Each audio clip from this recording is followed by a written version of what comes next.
Bienvenidos a la clase de la escuela dominical correspondiente a la semana del 8 al 14 de noviembre. Esta clase se titula Cuando recibimos una bendición de Dios es porque hemos obedecido.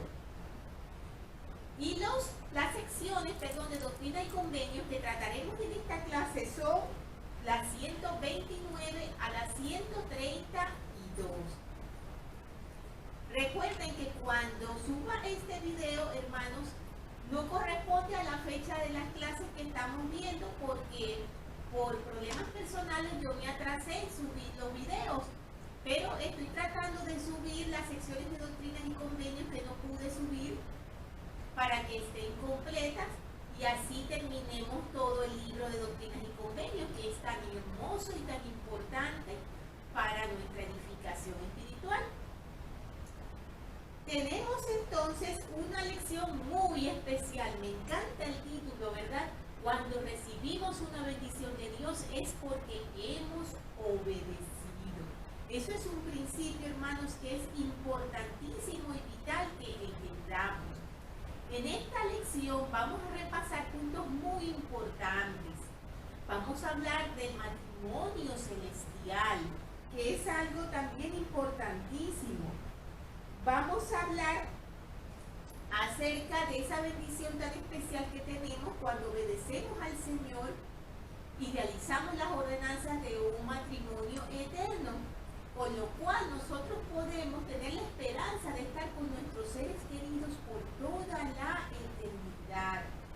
Es realmente una bendición y un gozo, hermano, que no tiene descripción alguna. Y pienso que pues no hay ser humano que no quiera eso, ¿verdad? Estar con sus seres queridos por siempre. También vamos a hablar un poquito acerca del matrimonio plural. Esa práctica que se llevó a cabo en la iglesia hace tanto tiempo y que todavía hoy en día genera confusiones, que muchas veces a lo mejor a muchos de nosotros nos ha pasado que como que nos han echado eso en cara, ¿verdad? Ustedes los mormones tienen varias esposas. Eso no es así ya y en su momento tuvo su explicación para que esto ocurriera. Hablaremos de eso cuando llegue ese momento. También tenemos una lección muy importante y es que esta vida tiene por objeto prepararnos para la exaltación. Aquí en la vida mortal, hermanos, no estamos simplemente por estar, estamos con un propósito divino, con un propósito que nuestro Padre Celestial tiene para nosotros y es prepararnos para la exaltación. Él desea vernos de regreso a su lado. Vamos a comenzar entonces con esta lección tan interesante porque uno de los temas que vamos a tratar es acerca de los ángeles. Muchas veces tenemos esa curiosidad, ¿verdad?, de saber los ángeles que se aparecen. Son todos ángeles. ¿Cómo sé si es un ángel o si es un espíritu maligno? ¿Cómo sé si no es el adversario que está tratando de engañar? José Smith dio unas claves muy importantes para saber de ello. Y también en esa sección 129 se habla de esos seres tan especiales. Vamos a leer lo que nos dice el Señor. En el cabecero de la sección nos dice: instrucciones dadas por José Smith, profeta en Nauvoo, Illinois, el 9 de febrero de 1843, en las que se dan a conocer tres grandes claves mediante las cuales se puede distinguir la verdadera naturaleza de los ángeles y de los espíritus ministrantes. Tenemos entonces que las instrucciones son estas. En el primer versículo nos dice: hay dos clases de seres en los cielos, a saber, ángeles, que son personajes resucitados con cuerpos de carne y hueso. Por ejemplo, Jesús dijo: palpad y ver, porque un espíritu ni tiene carne ni huesos, como veis que yo tengo. En segundo lugar, los espíritus de hombres justos hechos perfectos, a aquellos que no han resucitado pero que heredan la misma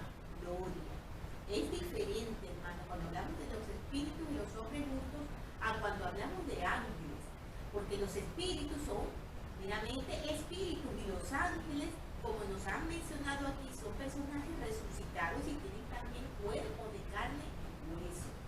Vamos a leer un poquito y vamos a comentar un poquito ese tema de los ángeles para que lo entendamos bien y lo tengamos claro.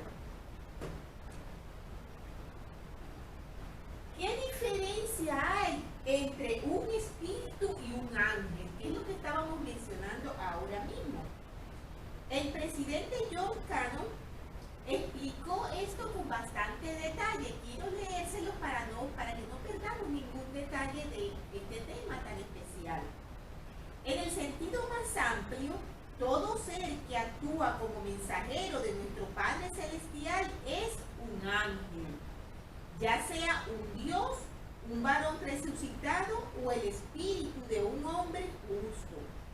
El término se empleó en todos esos sentidos en las escrituras antiguas. En el sentido más estricto y limitado, un ángel es, como lo explica el profeta José Smith, un personaje resucitado que tiene un cuerpo de carne y hueso. Pero se debe tener presente que ninguno de los ángeles que se aparecieron a los hombres antes de la muerte del Salvador pudo haber sido así, dado que ninguno de ellos había resucitado, porque Él, es decir, el Salvador, fue la primicia de los que durmieron. Él mismo se apareció muchas veces a sus siervos antes de tomar su cuerpo mortal. Por ejemplo, al hermano de Jared, a Abraham, a Moisés, a los 70 ancianos élderes y a muchos otros. El Salvador se apareció también en el Antiguo Testamento, en los profetas del Antiguo Testamento, y cuando eso Jesús aún no tenía un cuerpo mortal, aún no había venido a la tierra. Por lo tanto, los ángeles que dieron mensajes durante toda esa etapa, antes de que Jesús naciera, no podían ser seres resucitados, porque como nos menciona el presidente Cannon, la primicia de los que durmieron la tuvo el Salvador. Continuando nos dice, tal como se emplea en Doctrinas y Convenios 129, el término ángel se limita a personajes resucitados que tienen un cuerpo de carne y hueso y a seres trasladados, es decir, varones justos hechos perfectos. Los espíritus son hijos de Dios que todavía no han pasado por la vida terrenal y por lo tanto no han tenido cuerpo como el nuestro. También existen los espíritus de aquellos que se han separado del cuerpo al morir y son los espíritus desincorporados. En un discurso que pronunció en Nabú, José Smith explicó la diferencia que hay entre un ángel y un espíritu ministrante. Un ángel es un espíritu envuelto en un cuerpo resucitado o trasladado, que ejerce su ministerio a favor de los espíritus incorporados. Y un espíritu ministrante es un espíritu desincorporado, es decir, que no tiene cuerpo, que visita a los espíritus desincorporados, es decir, a otros espíritus, y ejerce su ministerio a favor de ellos. Para que entendamos esto bien, como nos menciona aquí, Jesucristo se tornó en espíritu ministrante mientras su cuerpo reposaba en la tumba. Recordemos que durante esos 3 días, antes de que el Salvador resucitara, Él visitó el mundo de los espíritus como espíritu ministrante, a aquellos espíritus que estaban desincorporados allí. Entonces, para con los espíritus que estaban encerrados, a fin de cumplir una parte muy importante de su misión, sin la cual él no hubiera podido perfeccionar su obra ni entrar en su reposo. Después de su resurrección, apareció a sus discípulos como un ángel, es decir, un ser resucitado, cuando ya él fue la primicia de la resurrección y tenía ya su cuerpo. Entonces, allí comprendemos bien lo que nos quieren decir entre la diferencia entre los que es un espíritu y lo que es también un ángel como un ser resucitado. Entonces, tenemos que, con respecto a esto que hablábamos de los mensajeros de Dios, tenemos mucha información, hermanos, y muchas cosas que son interesantes que conozcamos. Tenemos que saber que cualquiera que sea su estado y condición, los ángeles son mensajeros de Dios, como mencionábamos al principio. Los ángeles, que poseen mucha autoridad, han sido investidos en ocasiones especiales con el derecho de representar a Dios personalmente. Quería puntualizar esto porque tal vez en algunos casos nos hemos confundido porque escuchamos una visión en donde hablamos de un ángel y ese ángel habla en nombre de Dios, se representa a sí mismo como Dios, y entonces podemos quizás sentir como cierta confusión. ¿Pueden ellos hacer esto? Es lo que nos menciona en este comentario. Los ángeles, que poseen mucha autoridad, han sido investidos en ocasiones especiales con el derecho de representar a Dios personalmente. Han aparecido y se les ha reconocido como si se tratara de Dios mismo, tal como los embajadores reales de soberanos terrenales han actuado muchas veces a lo largo de la historia del mundo. Y nos dan un ejemplo para que comprendamos esto. El ángel que se menciona en Éxodo 23, del 20 al 22, era uno de esos seres. También lo fue el ángel que ya se ha mencionado y que ejerció su ministerio ante Juan en la isla de Patmos, y que empleó los nombres y los títulos del Hijo de Dios. Estos temas, hermanos, son realmente interesantes e importantes. Entonces, vamos a hablar un poco acerca de esas claves que nos da el profeta, de cómo podemos reconocer y saber la diferencia entre un espíritu bueno, un espíritu que es un mensajero de Dios, y cuando se trata de un engaño del adversario. Él nos dice: cuando venga un mensajero, en el versículo 4, diciendo que tiene un mensaje de Dios, extiéndele tu mano y pídele la suya para estrecharla. Si es un ángel, lo hará y sentirás su mano. Como hemos mencionado, un ángel es un ser resucitado que tiene cuerpo. Al estrecharle su mano la vamos a sentir, la vamos a palpar. Ahora, si es el espíritu de un hombre justo, hecho perfecto, vendrá en su gloria, porque solo de esa manera se puede aparecer. Pídele que te estreche la mano, pero no se moverá, porque es contrario al orden de los cielos que un hombre justo engañe. Sin embargo, aún así comunicará su mensaje. Es decir, al pedir que le estrechemos la mano, un hombre justo que está desincorporado, que no tiene cuerpo, que es un espíritu, no te va a ofrecer su mano porque no te va a engañar. Es como nos dice aquí, va en contra de su naturaleza como espíritu justo, el tratar de engañarte dándote una mano que no vas a poder palpar, por lo cual ese espíritu no se moverá, pero dará su mensaje. Ahora, si es el diablo fingiendo ser un ángel de luz, cuando le pidas que estreche tu mano, te ofrecerá la suya, pero tú no sentirás nada y así podrás descubrirlo. Y estas son tres grandes claves mediante las cuales podrás saber si una ministración procede de Dios o es un engaño del adversario. Allí vemos claramente, hermanos, esa tendencia que tiene el adversario a buscar engañar a los hijos de Dios. Como hemos visto, o como nos lo ha mencionado el profeta, seguramente el enviado del adversario, en representación del adversario, él lo que va a hacer es tratar de engañarnos. Oh sí, yo te doy mi mano, Si nosotros no conociéramos esas claves, ignoraríamos que al tocarle tenemos que sentir esa mano que nos están extendiendo, como nos ha enseñado el profeta. El adversario evidentemente se valdría de nuestra falta de conocimiento al pensar, pues no siento nada, pero claro, es un personaje de luz, es un personaje espiritual, no tengo por qué sentir nada. Debe sentir esa mano como nos lo explicaron al principio, si es un ángel, si es un ser resucitado. Si no lo es, si es un espíritu de Dios, no nos va a engañar y no nos va a extender la mano. Entonces son cosas muy importantes que conozcamos, hermanos.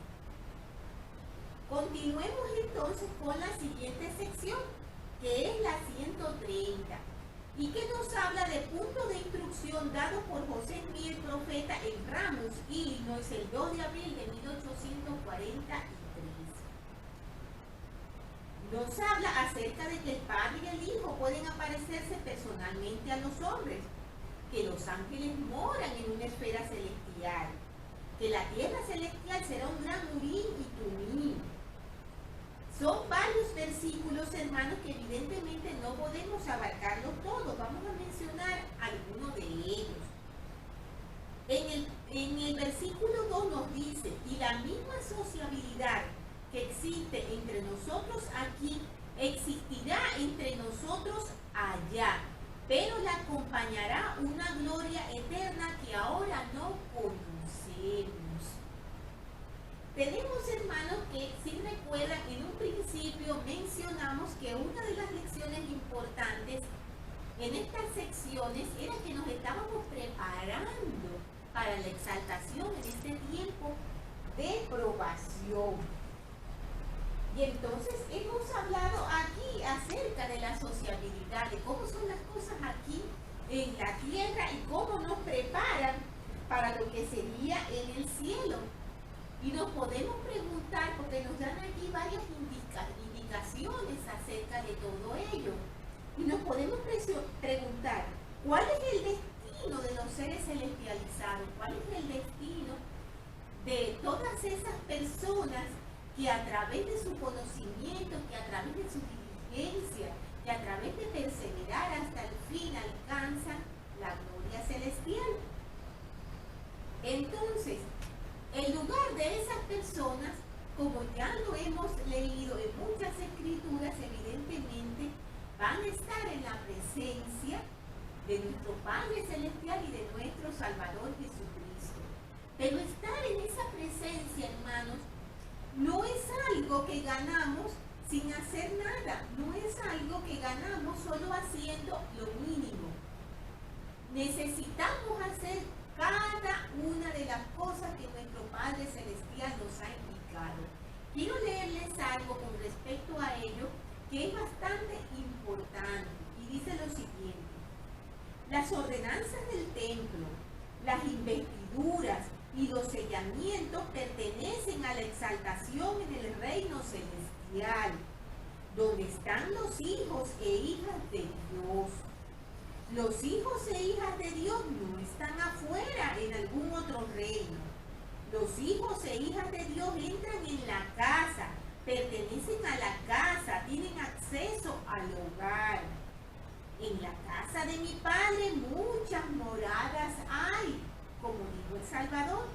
Los hijos e hijas tienen acceso al hogar donde Él mora, y no podéis recibir ese acceso hasta que vayáis al templo. ¿Por qué? Porque debéis recibir ciertas palabras clave, así como hacer convenio mediante los cuales podáis entrar. Si tratáis de entrar en la casa y la puerta está cerrada y no tenéis la llave, ¿cómo vais a entrar? En el templo recibís la llave que os permitirá entrar. Vosotros no podéis encontrar una llave en la calle, porque nunca se perderá esa llave que abra las puertas que permitan la entrada en las moradas de nuestro Padre. Debéis ir a donde se entrega la llave, y si lo deseáis, pero después de recibirla la podréis perder al ser nuevamente quitada, a menos que permanezcáis en el acuerdo que hicisteis cuando fuisteis a la casa del Señor.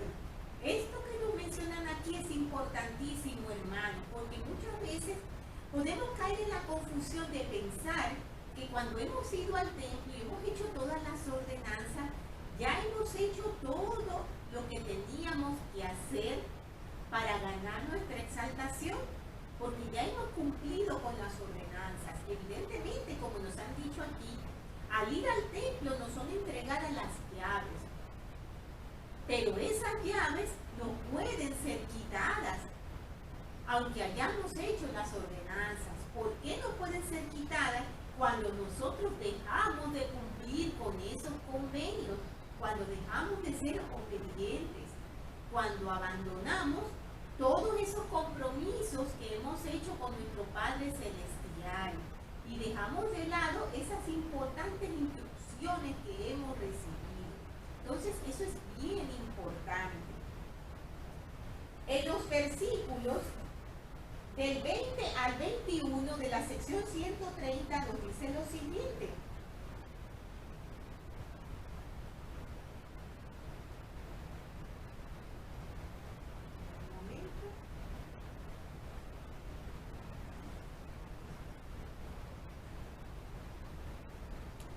Nos habla acerca de las bendiciones de Dios.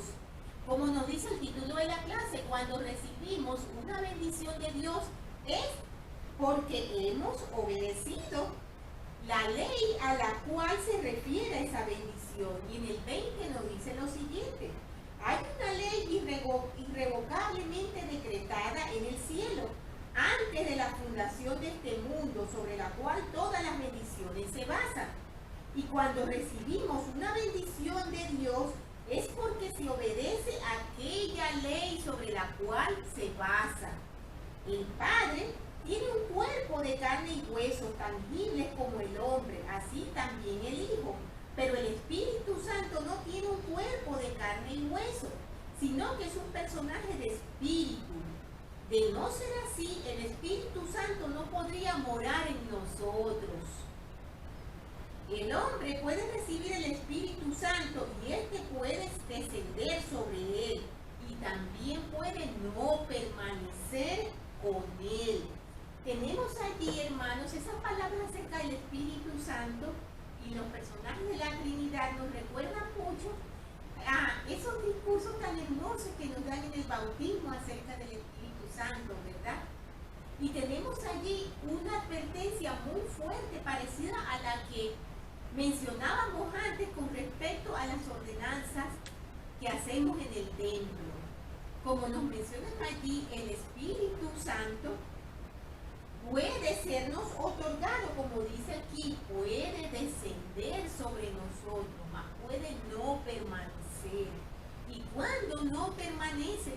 Cuando nosotros somos desobedientes, cuando nosotros vivimos una vida o tenemos actitudes que no son dignas de la compañía del Espíritu Santo. Por lo cual, aunque en ese momento del bautismo nosotros podemos recibirlo, nosotros de corazón aceptamos ese maravilloso don y Él puede descender a nosotros, también Él puede apartarse de nosotros. Y eso es muy, muy, muy importante que nosotros lo tengamos en cuenta, hermanos. Vamos entonces con la sección 131, donde tenemos información muy importante también. Y nos dice que en la gloria celestial hay 3 cielos o grados. Y para alcanzar el más alto grado, el hombre tiene que entrar en este orden del sacerdocio, es decir, el nuevo y sempiterno convenio del matrimonio. Y si no lo hace, no puede alcanzarlo. Estamos hablando aquí, hermanos, de 3 grados de gloria. Muchos de nosotros quizás desconozcan esto. Acepto que yo misma, como siempre escuchaba hablar de la exaltación, antes de estudiar con más profundidad las Escrituras, que solo era un grado en la esfera celestial, y no, hay 3 grados en la esfera celestial. Pero el conocimiento que hasta ahora poseemos por revelación solamente nos habla de uno de los grados, que es la exaltación. Hasta ahora se ignoran cómo son o dónde están exactamente dentro de la esfera celestial o cómo serán los otros 2 grados. No tenemos información aún de ello, solamente del grado que corresponde a la exaltación, al estar en presencia de nuestro Padre Celestial y nuestro Salvador Jesucristo. Y como nos dice aquí, hay una condición indispensable, y es entrar en el orden del sacerdocio, es decir, el nuevo y sempiterno convenio de matrimonio. En el 4 nos dice, en el versículo 4, podrá entrar en el otro, pero ese es el límite de su reino y no puede tener aumento. Tenemos entonces, hermanos, que quiero leerles un poco el comentario acerca de qué significa eso de tener aumento. ¿Cómo podemos comprender eso? Ya muchos lo hemos leído y entendemos de eso, pero como muchas veces menciono, siempre es bueno repetir para profundizar en el conocimiento, para recordar, para afincarnos en las cosas que es importante que conozcamos. Vamos a leer un poco acerca de eso. ¿Qué es la progenie eterna? ¿Qué significa la progenie eterna? Quienes cumplan con el nuevo y sempiterno convenio del matrimonio y perseveren fielmente hasta el fin, obtendrán el derecho de llegar a ser padres eternos. El profeta José Smith, al hablar a William Clayton las palabras de paz de los versículos del 1 al 4, que son los primeros que aparecen en esta sección 131, dijo lo siguiente: a menos que un hombre y su esposa entren en un convenio sempiterno, mientras se hallaren en este estado de probación y sean unidos por las eternidades mediante el poder y la autoridad del santo sacerdocio, cesarán de aumentar cuando mueran. Es decir, no tendrán hijos después de la resurrección. Pero aquellos que se casan por el poder y la autoridad del sacerdocio en esta vida y siguen adelante sin cometer el pecado contra el Espíritu Santo, continuarán aumentando y teniendo hijos en la gloria celestial. Esto lo tenemos en la historia de la Iglesia.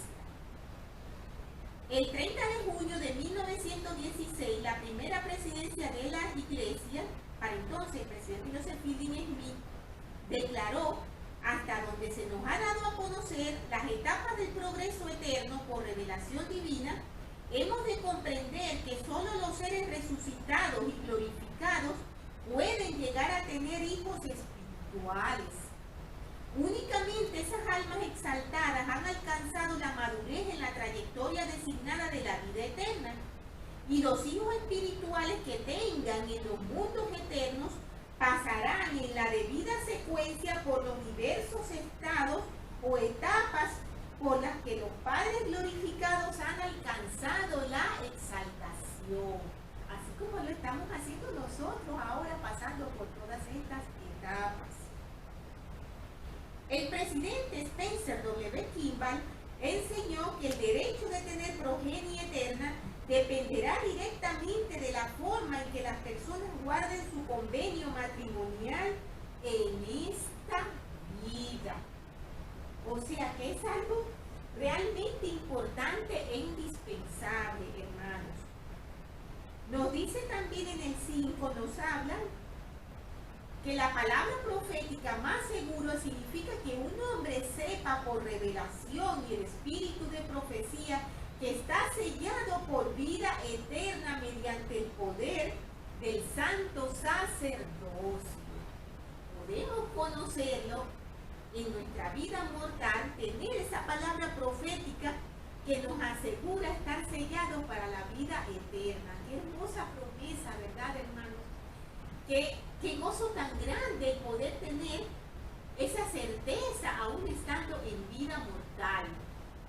Y en el 6, en el versículo 6, nos dicen algo indispensable e importantísimo en nuestras vidas, hermanos. Nos dice, es imposible que el hombre se salve en la ignorancia. Es indispensable, hermanos, que nos preparemos. Tantas veces hemos escuchado que nos han dicho las autoridades generales, nuestros líderes locales, tenemos que prepararnos, tenemos que estudiar, tenemos que comprender, que buscar esa comprensión de las Escrituras.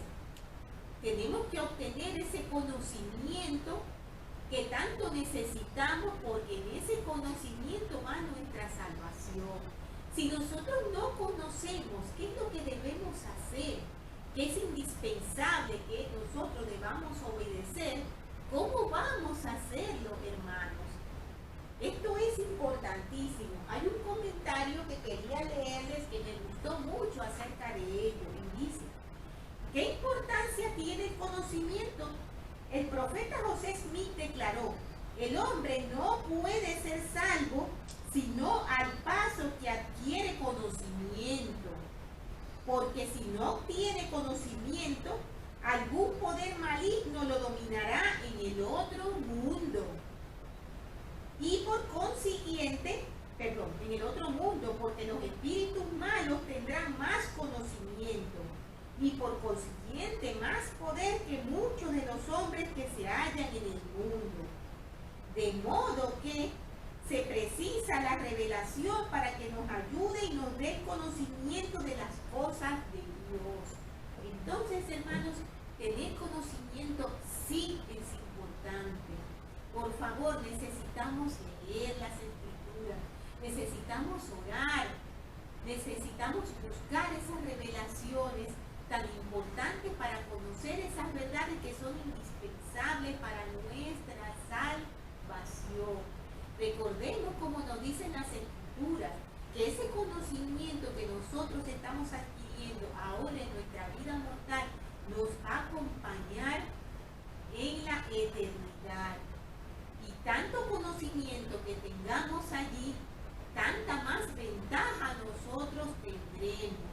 Así también tanta más ventaja tendrán sobre nosotros quienes hayan hecho su esfuerzo y diligencia de adquirirlos aquí en la tierra. Entonces es algo importante y vital, hermanos. Es algo que tenemos que cumplir, que tenemos que hacer, adquirir conocimiento.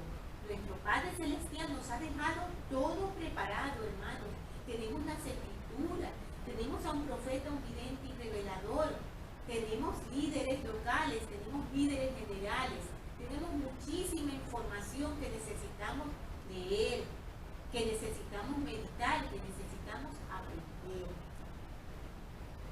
Continuando entonces, hermanos, en la sección 132 nos habla de algo importantísimo, como mencionamos al principio, y es del matrimonio celestial.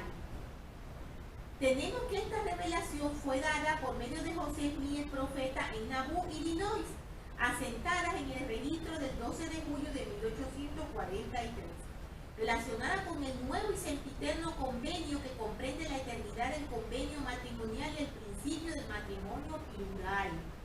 Aunque la revelación se anotó en los registros de 1843, la evidencia indica que algunos de los principios comprendidos en esta revelación eran conocidos por el profeta incluso en 1831. Y nos insta a leer la Declaración Oficial 1. Entonces, en esta sección 132, hermanos, vamos a observar que los primeros versículos, hasta aproximadamente el versículo 33, vamos a estar hablando del matrimonio celestial. Y después del versículo 33 se habla acerca del matrimonio plural, que como mencionamos antes ha sido un tema muy controvertido incluso hoy en día. Como dije al principio, muchas veces es algo que nos han reclamado mucho. En la confusión que existe con respecto a nuestra fe, muchas personas piensan que nosotros tenemos la práctica de los hermanos casarse con muchas hermanas. Y eso no es así. Ahora seguiremos esa explicación. Vamos a comenzar con la primera parte de los versículos de la sección 132 que hablan de algo hermoso y es el matrimonio eterno. Y dice: de cierto, así te dice el Señor, mi siervo José, que por cuanto te has dirigido a mí para saber y entender cómo es que yo, el Señor, justifiqué a mis siervos Abraham, Isaac y Jacob, como también a Moisés, David y Salomón, mis siervos, tocante al principio y doctrina de tener muchas esposas y concubinas. He aquí, soy el Señor tu Dios y te contestaré en cuanto a este asunto. Por tanto, prepara tu corazón para recibir y obedecer las instrucciones que estoy a punto de darte, porque todos aquellos a quienes se revela esta ley tienen que obedecerla. Porque he aquí, te revelo un nuevo y sempiterno convenio, y si no lo cumples serás condenado, porque nadie puede rechazar este convenio y entrar en mi gloria. Porque todos los que quieren recibir una bendición de mi mano han de obedecer la ley que fue decretada para tal bendición, como nos dice el título en la clase, ¿verdad? Cuando recibimos una bendición de Dios es porque hemos obedecido, según fueron instituidas desde antes de la fundación del mundo. Entonces nos dice en el versículo 6, y en cuanto al nuevo y sempiterno convenio se instituyó para la plenitud de mi gloria, y el que reciba la plenitud de ella deberá cumplir la ley y la cumplirá o será condenado, dice Dios, el Señor. Es decir, hermanos, que el matrimonio eterno no es algo que nosotros podemos elegir o no elegir hacer. No podemos decir, puedo casarme según la ley del mundo, estoy casado legalmente, no estoy pecando. No es importante que tenga un matrimonio por la eternidad si realmente no siento que debo hacerlo. No es algo que podemos elegir, hermanos. El Señor nos ha decretado con perfecta claridad que tenemos que hacerlo. Veamos algunos comentarios acerca de ello, hermanos. El nuevo y sempiterno convenio es el convenio del matrimonio celestial, como lo expuso claramente el presidente Spencer W. Kimball. Aunque en este mundo son relativamente pocas las personas que lo comprenden, el nuevo y sempiterno convenio es la ordenanza del matrimonio en el Santo Templo, efectuada por aquellos que tienen las llaves legítimas y autorizadas. Esta gloriosa bendición está al alcance de todas las personas de esta tierra. Se puede apreciar la importancia de aceptar este convenio al captar la forma enfática en que el Señor expresa lo siguiente: todos aquellos a quienes se revela esta ley tienen que obedecerla. Si no la cumplen serán condenados. Nadie puede rechazar este convenio y entrar en mi gloria. Todos los que quieren recibir una bendición de mi mano han de obedecer la ley. El que reciba la plenitud de ella, de mi gloria, deberá cumplir y cumplirá la ley. La repetición de un concepto 5 veces en 4 versículos debiera bastar para indicar con qué intensidad el Señor desea grabar este principio en la mente de los miembros de la Iglesia. El presidente Kimball recalcó firmemente cómo deben los santos considerar este mandamiento. Pues quienes rechacen este convenio son en realidad condenados o detenidos en su progreso eterno, dado que no heredan las bendiciones de la progenie eterna. Eso es muy importante. Entonces, nos podemos preguntar, hermanos, ¿pero y qué pasa con aquellas personas justas, buenas, que desean tener un matrimonio eterno, pero que no han tenido la oportunidad de tenerlo? Esas personas también son condenadas. No han podido cumplir con esa ley que el Señor expone aquí. Entonces, ¿es justo que esas personas sean condenadas? Nuestro Padre Celestial, hermanos, tiene previsto absolutamente todo. Y es un Dios justo a la perfección. y no hay nada que escape en él. El presidente Spencer W. Kimball nos dice lo siguiente con respecto a aquellas personas que no tengan la oportunidad de casarse en esta vida. Dice: estáis haciendo una gran contribución al servir a vuestras familias, a la iglesia y al mundo. Debéis recordar que el Señor os ama y también la iglesia. A las mujeres solamente podemos deciros que no tenemos control sobre los latidos del corazón de los hombres, pero oramos para que encontréis la plenitud en vuestra vida. Y mientras tanto os prometemos que en lo que concierne a la eternidad, ningún alma será privada de las bendiciones a las que tenga derecho y que no haya podido tener pues por incumplimiento o por falta propia. Alentamos a hombres y mujeres a mantenerse aseados, bien vestidos, informados de lo que acontece en el mundo, atractivos mental, espiritual y físicamente, y en forma especial en lo que concierne a la moral. En esas condiciones es que pueden apoyarse plenamente en las promesas del Señor relativas a estas bendiciones celestiales. Sobre esto podemos leer, hermanos, en un mensaje llamado Importancia del Matrimonio Celestial, en la Liaona de octubre de 1980 por el presidente Spencer W. Kimball. Hermanos, lo que acabamos de leer tiene un mensaje muy claro. Hay personas que se han esforzado por poder tener un esposo o una esposa eternas y no les ha sido posible, pero se han esforzado en ello. La promesa del Señor de no restar a esas personas justas ninguna bendición, porque realmente no han podido cumplir la ley estando en la mortalidad, vale para ellos porque ellos se han esforzado con diligencia. Han tratado de cumplir, mas no han podido. Pero como nos dice aquí, tenemos que esforzarnos en cumplirlas. Debemos mantener una apariencia que sea agradable.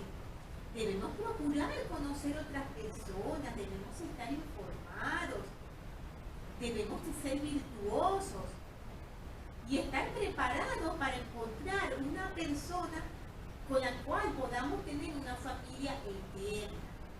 Es decir, que no vale aquel dicho que podemos escuchar muy comúnmente, pues, no veo a nadie que pueda convenirme, mejor estoy sola. No importa, yo sigo yendo a la iglesia, sigo siendo virtuosa, sigo cumpliendo con mi llamamiento, no importa, no necesito tener un esposo. Con esa actitud, hermanos, claramente estamos desobedeciendo al Señor, porque no estamos esforzándonos en procurar tener esa persona especial en nuestras vidas. Otra cosa distinta es que realmente no podamos encontrarlas, pero en nuestro corazón siempre debe estar el deseo y el anhelo de encontrar a esa persona tan especial con la cual podemos ir al templo y casarnos por esta vida y por las eternidades. Esto es algo bien importante, hermanos. Entonces, continuando con la sección 132, en el versículo 7 nos dice: y de cierto te digo que las condiciones de dicha ley son estas: todos los vínculos, contratos, compromisos, juramentos, votos, prácticas, uniones, asociaciones o aspiraciones que no son hechos ni concertados ni sellados por el Santo Espíritu de la promesa, así por el tiempo como por toda la eternidad, mediante el que ha sido ungido, y eso también de la manera más santa, por revelación y mandamiento, por conducto de mi ungido, a quien he nombrado sobre la tierra para tener este poder.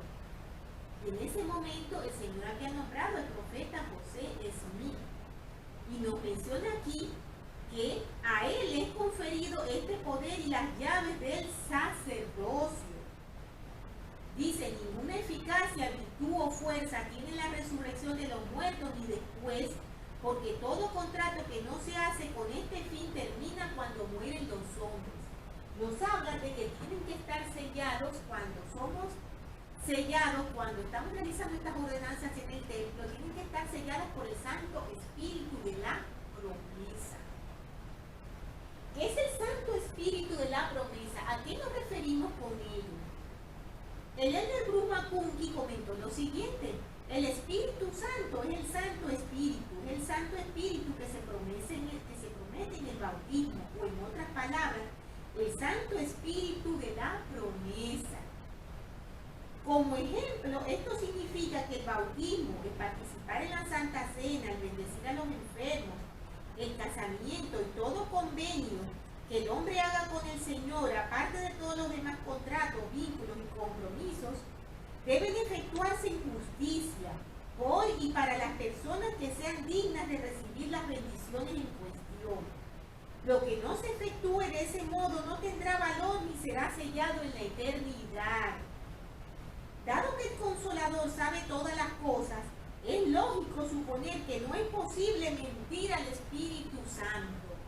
Esta parte es muy importante, hermano, porque hace un poco referencia a lo que dijimos antes, que muchas veces nos centramos en realizar las ordenanzas y pensamos que ya con eso está hecho todo, que ya hemos sido sellados, que ya no hay nada que pueda interponerse en nuestra exaltación aunque nosotros no cumplamos, o que incluso podemos llegar hasta allí sin haber dicho toda la verdad, sin tener un verdadero anhelo en nuestros corazones, o incluso habiendo cometido alguna transgresión que teníamos que haber resuelto antes de llegar a ese punto de las ordenanzas. Como nos dicen aquí, al Espíritu Santo nadie lo puede engañar. Nosotros podemos tal vez engañar a nuestro obispo, engañar al presidente de esta ACA, pero al Espíritu Santo nunca le podremos engañar. Entonces nos dice: dado que el Consolador sabe todas las cosas, es lógico suponer que no es posible mentir al Espíritu Santo y de ese modo obtener una bendición que en realidad no se ha ganado y que por tanto no se merece, como lo aprendieron por triste y funesta experiencia Ananías y Zafira. Eso está en Hechos 5 del 1 al 11. Ellos vendieron unas propiedades y iban a dar esos recursos a los apóstoles. Ellos llegaron solamente con una pequeña parte de esos recursos y se quedaron con una parte. Quisieron hacer parecer de que ellos estaban dispuestos a darlo todo y pensaron que podían engañar al Señor solamente dando una parte de esos bienes. Les recomiendo que lo lean, está en Hechos 5 del 1 al 11 y vean la manera como los apóstoles a través del Señor supieron el engaño de ellos y cómo ellos perdieron la vida por tratar de engañar al Señor. Tenemos entonces que así tenemos que esta determinación de que todas las cosas deben ser selladas por el Santo Espíritu de la promesa para que tengan eficacia, virtud o fuerza en la resurrección de los muertos o después, es el sistema del Señor de tratar con absoluta imparcialidad a todas las personas y dar a todos los seres humanos exactamente lo que merezcan, sin añadir ni quitar. El Señor nos ha dado todo lo que tenemos que hacer, hermano. Las ordenanzas las tenemos aquí, las llaves las tiene el sacerdocio, pero está en nosotros poder mantener esas bendiciones en nuestras vidas. Entonces, nos hablan allí también de que las llaves le fueron conferidas al profeta José Smith. Hay algo importante que debemos tener en cuenta, hermanos. Solamente puede haber una persona en la tierra a la vez que pueda tener todas las llaves del sacerdocio. Y esa persona es el presidente de la Iglesia de Jesucristo de los Santos de los últimos días. Solo una persona a la vez puede tenerla. En este momento nuestro presidente, Russell M. Nelson. El presidente de la iglesia es el único que puede tener todas estas llaves. El profeta puede delegar estos poderes de sellar a otras personas, porque quizás nos preguntemos, pero si solo el profeta tiene las llaves, entonces, ¿cómo es que otra persona me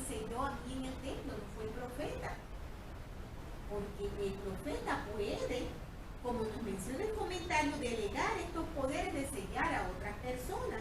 Por ejemplo, las autoridades generales, a los obreros del templo. Pero Él tiene las llaves constantemente y no hay hombre que pueda quitárselas. Eso es un punto muy importante, hermanos. Entonces el Señor nos dice en el versículo 8, he aquí, mi casa es una casa de orden, dice el Señor, y no de confusión. Todo el Señor nos lo aclara perfectamente. Y en el 12 nos dice, yo soy el Señor tu Dios y te doy este mandamiento, que ningún hombre vendrá al Padre sino por mí o por mi palabra, que es mi ley, dice el Señor. Y en el 15 nos dice, por consiguiente, si un hombre se casa con una mujer en el mundo, y no se casa con ella ni por mí ni por mi palabra, y él hace convenio con ella mientras él esté en el mundo, y ella con él, ninguna validez tendrá su convenio y matrimonio cuando mueran y estén fuera del mundo. Por tanto, no están ligados por ninguna ley cuando salen del mundo. Por tanto, cuando están fuera del mundo, ni se casan ni se dan en casamiento, sino que son nombrados ángeles en el cielo.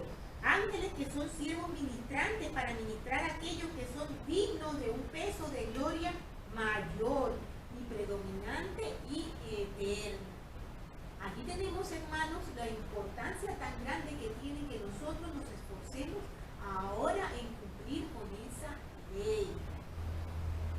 Porque estos ángeles no se sujetaron a mi ley y por tanto no pueden ser engrandecidos, dice el Señor en el versículo 17.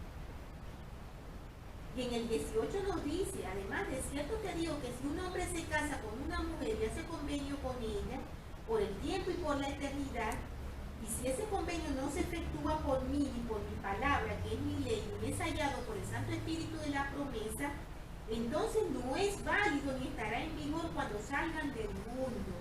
Hermanos, el Señor es bastante claro con respecto al matrimonio celestial. Cuando nosotros nos alleguemos a una persona, hermano, y queramos formar una familia con esa persona, es allí la importancia de elegir a la persona correcta, de orar, de pedir al Señor esa guía tan especial. Muchas veces cuando conocemos personas del mundo, lo sé también por experiencia propia, muchas veces pensamos, no importa que no sea miembro de la iglesia, es una buena persona. No podré casarme con él por las eternidades, pero no importa. Hermanos, sí importa. Lo que nosotros no vemos de importancia en ese momento, lo vamos a ver con gran lamentación después, cuando no podamos sellarnos con nuestros hijos. Cuando quizás ese amor que sintamos por esa persona sea tan grande que queramos estar con ellas por las eternidades y no podremos. También cuando lamentablemente esas personas, cuando son del mundo y no quieren aceptar las cosas de nuestra fe, se convierten también en una piedra de tropiezo para nuestro progreso. Es por ello que siempre nos aconsejan de una manera amorosa, no de una manera despectiva. Eso es importante que lo entendamos, hermano, porque muchas veces quizás podamos pensar que la iglesia es despectiva, no quiere que nos casemos con personas que no sean miembros.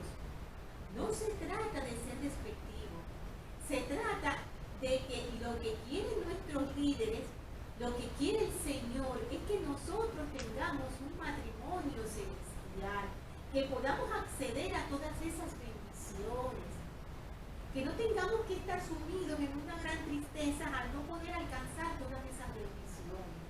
Y peor aún, darnos cuenta luego en la eternidad de todo lo que debimos hacer ahora y no hicimos, solo por haber tomado decisiones equivocadas o por no haberle dado la importancia necesaria al matrimonio celestial.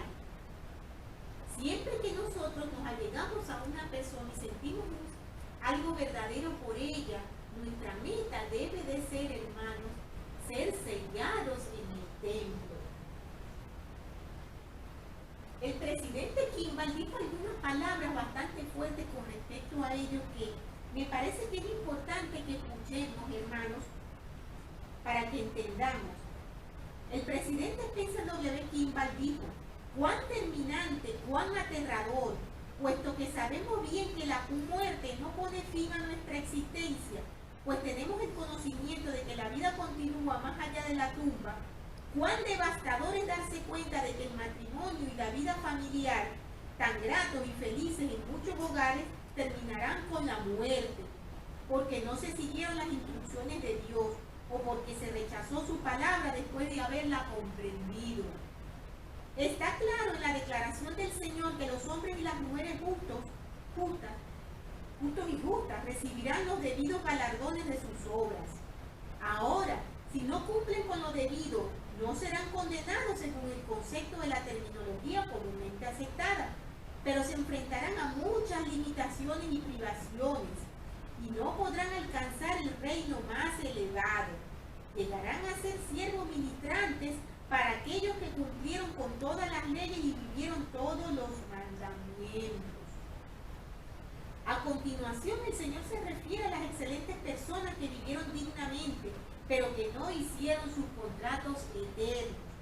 Porque estos ángeles no se sujetaron a mi ley, por tanto no se les puede engrandecer, sino que permanecen separadas y solitariamente sin exaltación, en su estado de salvación por toda la eternidad y en adelante no son dioses, sino ángeles de Dios para siempre jamás.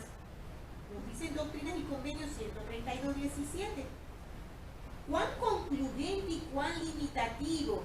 Y llegamos a darnos cuenta una vez más que es en esta vida cuando debemos prepararnos para comparecer ante Dios. Cuán solitaria e infructuosa será la llamada bendita soltería a través de la eternidad. Cuán triste verse separado, soltero y aparte, a través de innumerables etapas, cuando bien se podría, cumpliendo con los requisitos, tener un feliz matrimonio eterno, efectuado en el templo y con la debida autoridad, y continuar para siempre con un gozo y una felicidad en aumento junto con el progreso hacia la condición divina. ¿Estáis dispuestos a arriesgar vuestra eternidad, vuestra grande y continua felicidad, vuestro privilegio de ver a Dios y morar en su presencia? Reflexionemos en esa pregunta, hermanos. ¿Estáis dispuestos a renunciar a estas grandes bendiciones y privilegios por la falta de investigación, de estudio y meditación, por el prejuicio, los conceptos erróneos y la falta de conocimiento? ¿Estáis dispuestos a renunciar a vuestros hijos cuando mueran ellos o vosotros y dejarlos huérfanos?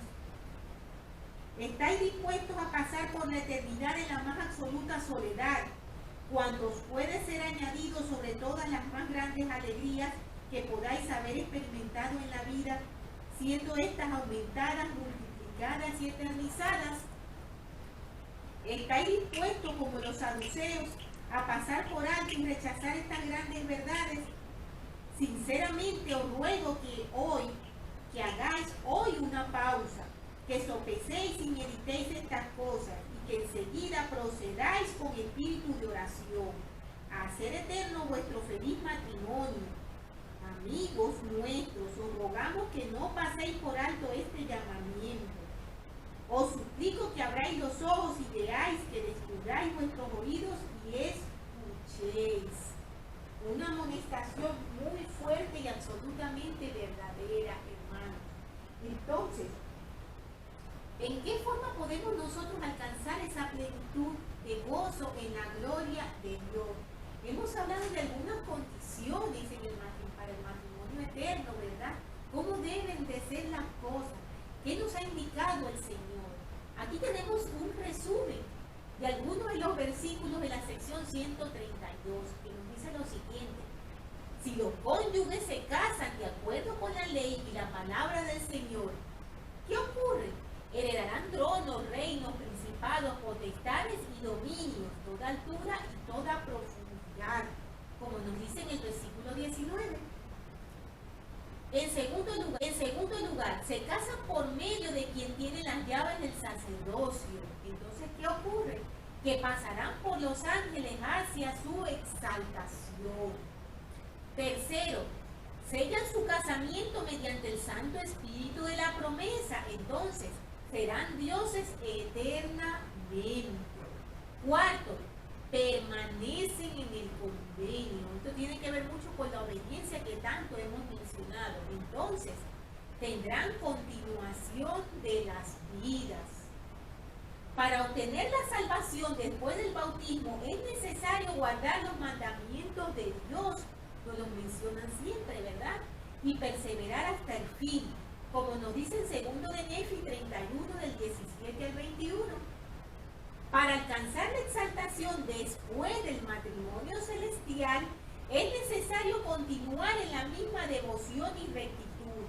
Quienes se han casado en el templo por la eternidad saben que la ceremonia misma expresamente condiciona la recepción de todas las bendiciones prometidas a la constante fidelidad de ambos cónyuges. Repetimos, hermanos, el mero hecho de llegar hasta la ordenanza no nos está garantizando la exaltación. Nosotros tenemos que perseverar y cumplir con todos esos convenios tan importantes. En el versículo 19 nos hablan de algo muy importante, nos hablan del libro de la vida del Cordero. ¿Qué es el libro de la vida del Cordero? Nos podemos preguntar, hermanos. El de Ruma Conqui nos explica lo siguiente. En un sentido literal, el libro de la vida o libro de la vida del Cordero es el registro que se lleva en los cielos, el cual contiene los nombres de los fieles y un relato de sus justos convenios y de sus hechos. El libro de la vida es el libro que contiene los nombres de los que heredarán la vida eterna. Es el libro de la vida eterna. Es el libro de los nombres de los santificados, a saber, los del mundo celestial.